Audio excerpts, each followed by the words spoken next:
हो दगड़ियों, स्वागत है तुम्हारा अपने यूट्यूब चैनल था हिमानी रावत के चैनल पे दगड़ियों। और नए दिन की नई शुरुआत करते हैं एक नए ब्लॉग के साथ। तो दगड़ियों, आज हम चले हैं घूमने और आज हमें श्याम बाबा ने बुलाया है तो हम वहाँ जा रहे हैं। तो दगड़ियों, बने रहिए ब्लॉग पे। आज कराते हैं आपको खाटू श्याम जी के दर्शन।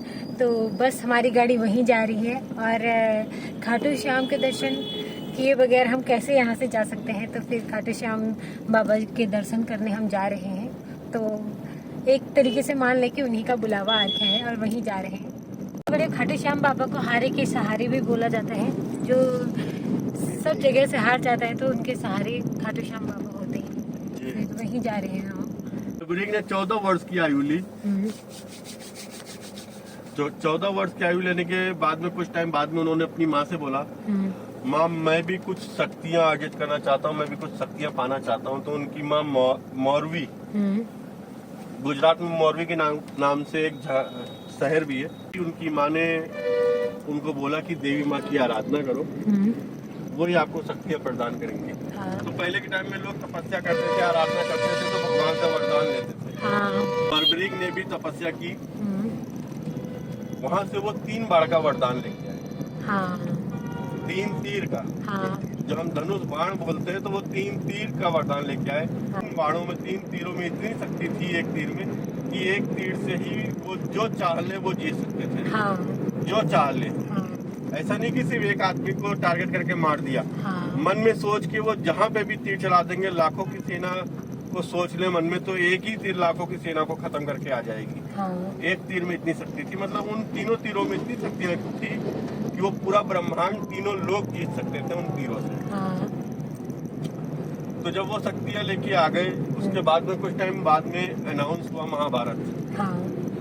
तो महाभारत का जब युद्ध अनाउंस हुआ तो बर्बरीक ने अपनी माँ से बोला, माँ मैं भी महाभारत के युद्ध में भाग लेना चाहता हूँ, उसमें मैं भी पार्टिसिपेट करना चाहता हूँ। तो उनकी मदर मौरवी ने बोला कि ठीक है आप जाओ, लेकिन 2 वचन देके जाओ।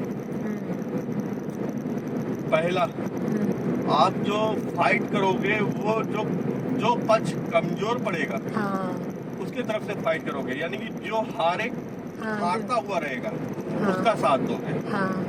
दूसरा वचन ये मांगा उन्होंने, रास्ते में कोई कुछ भी आपसे मांग ले तो आपके सामर्थ्य में जो होगा देने लायक, आप उसको मना नहीं करोगे।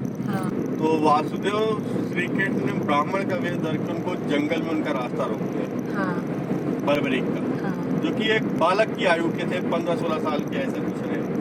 कोमल नाजुक त्वचा लेके तुम इस बाल्यावस्था में इस कठोर जंगल में क्या कर रहे हो, किस पर्पज से आए हो, तुम्हारा क्या नाम है, सारी चीजें उन्होंने पूछी। उन्होंने बताया कि मैं फला फला हूँ और ये शक्तियाँ हैं मेरे पास, और मैं इस युद्ध में भाग लेने, पार्टिसिपेट लेने के लिए आया हूँ। तो भगवान श्री कृष्ण ने जो ब्राह्मण वेश में थे उन्होंने बोला कि मैं नहीं मानता तुम्हारे पास ऐसी कोई शक्ति है, अगर शक्ति है तो उसका प्रदर्शन करके बताओ, तब मैं मानूंगा। बर्बरीक की शक्तियों को आंकना चाहते थे तो पास में ही एक बरगद का बहुत पुराना पेड़ था जिसपे लाखों पत्ते थे, हरियाणा के अंदर, कुरुक्षेत्र के पास में, जो अभी भी है पेड़ वहाँ पे जहाँ की ये घटना है। तो उन्होंने उस पेड़ के ऊपर ध्यान करके एक बाण चलाई, तो उस एक बाण ने उस पेड़ के ऊपर जो लाखों पत्ते थे, एक एक पत्ते को छिद्र करके वापस आ गया, बीच में से छेद करके वापस आ गया, यानी उनको मार के आ गया। और उनको टारगेट करने के बाद में वो आके ब्राह्मण देव के चक्कर काटने लगे। वो उन्होंने पैर पे दबा दिया था ना पत्ता, क्योंकि उन्होंने पैर के नीचे एक पेड़ की पत्ती दबा रखी थी। तो बर्बरीक ने बोला, प्रभु हो सकता है आपके पैर के नीचे कोई पेड़ की पत्ता रह गया हो, तो आपका पैर हटाओगे तो ये तीर उसको टारगेट करेगी और उसके बाद शांत होएगी। तो उन्होंने अपना ब्राह्मण देव ने अपना पैर हटाया और तीर ने उसको टारगेट किया पत्ते को, उसके बाद वो शांत हुई उनके कमान में जाके।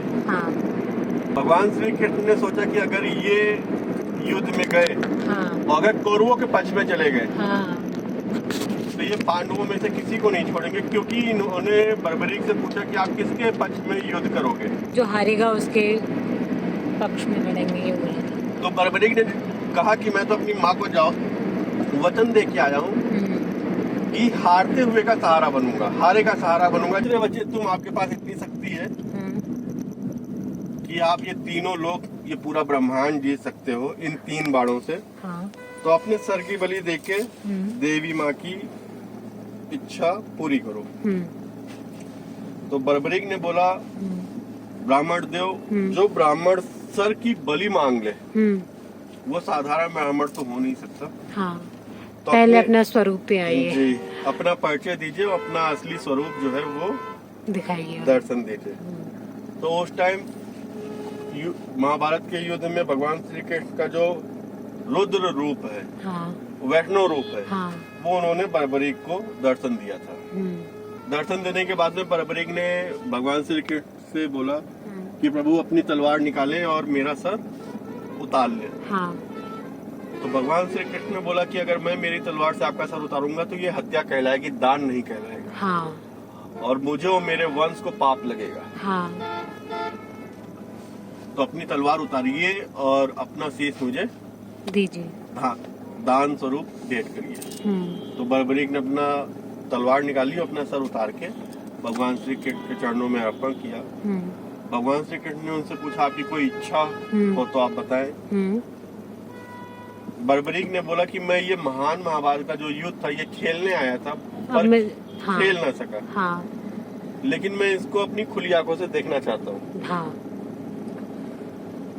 तो भगवान श्री कृष्ण ने महामाया को आदेश दिया कि बर्बरीक के सर को अमृत पिलाया जाए और उनको अमर करिए। हाँ। उसके बाद में उनको एक पहाड़ की चोटी पर रख दिया गया जहाँ से उन्होंने पूरा महाभारत का युद्ध देखा था। हाँ। फिर ऐसा कहते हैं कि जब महाभारत का युद्ध खत्म हो गया तो 5 पांडव से बचे, उनकी पूरी जनरेशन खत्म हो गई, बेटे, दादा, परदादा सब खत्म हो गए। हाँ। सिर्फ पांडव बचे। और पांडव अपने महल पहुंचने के बाद में कुछ टाइम में उनमें घमंड आ गया। हाँ, कि ईर्ष्या आ गई हाँ, कि कौन सबसे ज्यादा शक्तिशाली है, किसके वजह से ये युद्ध जीता गया। हाँ। ऐसी ईर्ष्या आ गई उनमें, वो आपस में झगड़ने लगे ये डिसाइड करने के लिए कि सबसे योद्धा कौन था जिसने ये युद्ध जीता। जी, सबसे ज्यादा महाबली शक्तिशाली कौन है जिसकी वजह से ये युद्ध जीता गया। हाँ। तो वो झगड़ते झगड़ते भगवान श्री कृष्ण के पास पहुंचे, वासुदेव श्री कृष्ण के पास पहुंचे। हाँ। उन्होंने उनसे वही क्वेश्चन किया। हाँ। तो वासुदेव तो छलिया थे, उन्होंने अपने छल से इस धर्म युद्ध को जिताया था। हाँ। बहुत सारे छल किए उन्होंने युद्ध में धर्म को जिताने के लिए। हाँ। तो उन्होंने पांडवों से बोला कि मैं तो अर्जुन का सारथी था, उसका घोड़ा चालक था। हाँ, मुझे क्या पता। मैं अगर इधर उधर देखता तो रथ तो पता नहीं कहाँ चला जाता, मैंने तो कुछ देखा ही नहीं। हाँ, मुझे तो कुछ भी नहीं पता। हाँ। तो 5 आपस में झगड़ने लगे। फिर भगवान श्री कृष्ण ने बोला, वासुदेव ने बोला, किसी युद्ध को किसी और ने भी देखा। बोले अगर आपको सच जानना ही है तो चलो बर्बरीक के सर के पास में, उसने पूरा युद्ध देखा है। हाँ। एक्चुअल में युद्ध 2 लोगों ने देखा था पूरा। हाँ, एक तो बर्बरीक ने देखा था। हाँ। दूसरा देखा था हाँ, संजय। तो धृतराष्ट्र ने किसी से, भगवान श्री कृष्ण से या किसी से प्रार्थना की थी कि मुझे इस युद्ध के बारे में कैसे पता चलेगा, मैं तो महल में रहूंगा। हाँ। तो उनके मंत्री को दिव्य दृष्टि दी गई थी जिससे वो महल में बैठे बैठे ही सब कुछ देख रहे थे। हाँ, और वो उनको बता रहे थे, उनको सारी कहानियां बता रहे थे। हाँ, और विराट रूप के दर्शन भी किए थे उन्होंने, संजय ने। जी। हाँ। तो बर्बरीक के पास जब ये लोग पहुंचते हैं, हाँ। तो पांडव वापिस से वही क्वेश्चन बर्बरीक से करते हैं। हाँ। बर्बरीक जोर जोर से ठहाका लगा के हंसने लगते हैं। हाँ। तो पांडव कहते हैं कि आप हमारा उपहास उड़ा रहे हैं हंस के, ऐसा क्या हमने पूछ लिया? हमने यही तो पूछा कि किस महाबली की वजह से ये युद्ध जीता गया, हम 5 में से कौन ऐसा महाबली है हाँ। जिसने ये युद्ध जीता। हाँ। तो बर्बरीक कहते हैं कि कौन पांडव कौन कौरव। ना तो मैं किसी पांडव को जानूं, ना तो किसी कौरव को जानूं। बिल्कुल। ना तो मैंने पांडव देखे, ना तो कौरव देखे, ना तो अस्त्र देखे, ना तो शस्त्र देखे। हाँ। ना घोड़े देखे, ना हाथी देखे। मैंने तो देखा सिर्फ वासुदेव श्री कृष्ण को। कृष्ण लड़ रहे थे, कृष्ण मर रहे थे। कृष्ण ही लड़ रहे थे, कृष्ण ही मार रहे थे, वो ही मर रहे थे। हाँ। सुदर्शन ही नाश कर रहा था और हाँ। सुदर्शन ही बचा रहा था। हाँ। तो सिर्फ वासुदेव की लीला देखी और उसके अलावा कुछ नहीं दिखा। कुछ नहीं देखा। हाँ। तो इस बात से वासुदेव श्री कृष्ण इतने प्रसन्न हुए कि जो उनकी माँ ने 2 वचन लिए थे, हाँ। उन्हीं को उन्होंने वरदान में कन्वर्ट किया। हाँ। बोला कि आप कलयुग के सबसे फेमस देवताओं में आपको पूजा जाएगा। हाँ, उन्होंने अपना ही नाम और दिया। जो मेरी बचपन में मेरी माँ मुझे जिस नाम से पुकारा करती थी, श्याम, हाँ। क्योंकि वो सावले थे। हाँ। तो बचपन में उनकी माँ उनको श्याम नाम से पुकारा करती थी। बोले कि मेरी माँ जिस नाम से पुकारती थी, हाँ। उस नाम से लोग आपकी को पूजेंगे। हाँ। वो आपकी प्रसिद्धि दिन पर दिन बढ़ती जाएगी। हाँ। जो सच्चे मन से हारा हुआ आपके दरबार में आएगा, हाँ। उसकी मनोकामना जरूर पूरी होगी। हाँ, बोलते हैं ना, जो जग से हार गया तो वो खाटू श्याम जी, बाबा जी। में आके तो ऐसे हारे के सहारे कहलाते। अभी हम खाटू श्याम मंदिर के पास ही हैं और अभी पहुंचने वाले हैं। बस दर्शन अभी होने वाले ही हैं। और बाबा को बोलते हैं हारे के सहारे बाबा हैं, तो अभी उन्हीं के दर्शन करने हम जा रहे हैं दगड़ियों। बने रहिए ब्लॉग पे, हम दिखाते हैं जैसे दर्शन हमको होंगे वैसे दर्शन आपको भी कराए जाएंगे। ठीक छो? ठीक छो? बिल्कुल ठीक छो। कस लागो सफर? बहुत लंबा सफर था।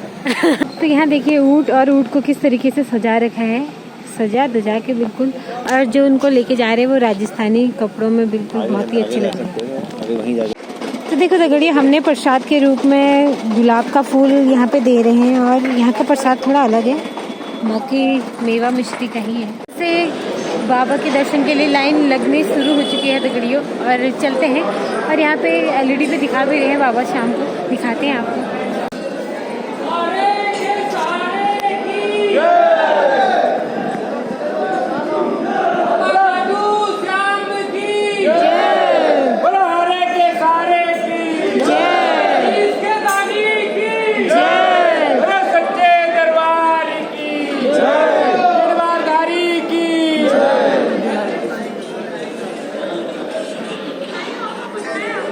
आया रहेंगे। कुछ ही क्षणों में हमें श्याम बाबा के दर्शन होने वाले हैं। भीड़ बहुत लंबी है, बस पहुंचने वाले हैं बाबा के दर्शन के लिए। बोलो हारे के सारे की जय, बोलो नीले घोड़े वाले की जय, बोलो शीश के दानी की जय। यहाँ से खाटू श्याम बाबा के लाइव दर्शन हो रहे हैं दगड़ियों। देखिए आप भी कर लीजिए और हम भी कर रहे हैं। चलो फिर दगड़ियों, थोड़ी देर में दर्शन है जल, और बाकी जयकारा तो लाग रहा श्याम बाबा बकाय हम दर्शन करण छी अब। और थोड़े थोड़े हम आगे बढ़ रहे हैं, बस जैसे जैसे आगे बढ़ रहे ना वैसे वैसे थोड़ा थोड़ा खुशी ले बहुत ज़्यादा हो रही कि कब हम श्याम बाबा दर्शन करो। जय श्री श्याम, जय श्री श्याम। नीचे का टोपी है, बस सीधा निकल जाइए, कुछ भी नहीं करेगा।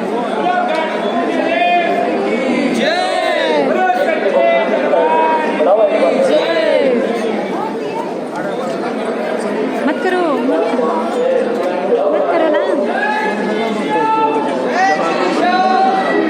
जय श्री श्याम। डब्बे बने हुए उनमें रख दीजिए। जय श्री श्याम। बस शाम जय श्री श्याम के दर्शन होंगे। ये राधा कृष्ण का मंदिर है, और यहाँ पे श्री श्याम विराजते हैं। खाटू वाले श्याम बाबा जो है वो यहाँ विराजते हैं। जय बोलो सच्चे दरबार की जय, बोलो नीले घोड़े वाले की जय।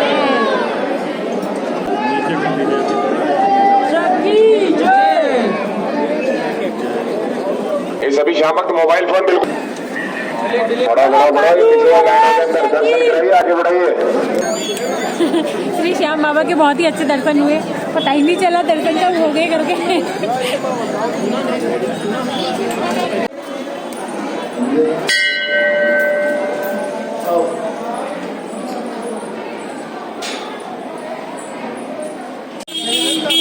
ये पीपल का पेड़ है दगड़ियों, जहाँ पे सबने रक्षा सूत्र बांध रखे हैं।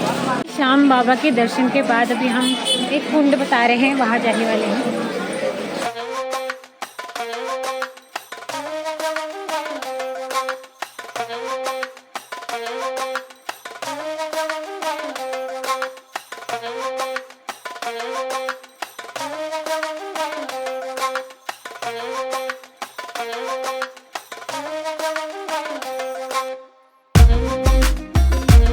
कुंड है जहाँ पे स्नान करने से मन में शुद्धता आ जाती है।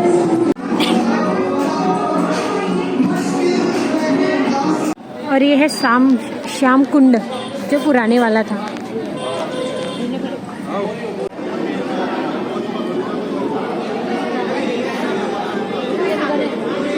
ये है श्याम कुंड ना, नहा तो रहे हैं यहाँ पे।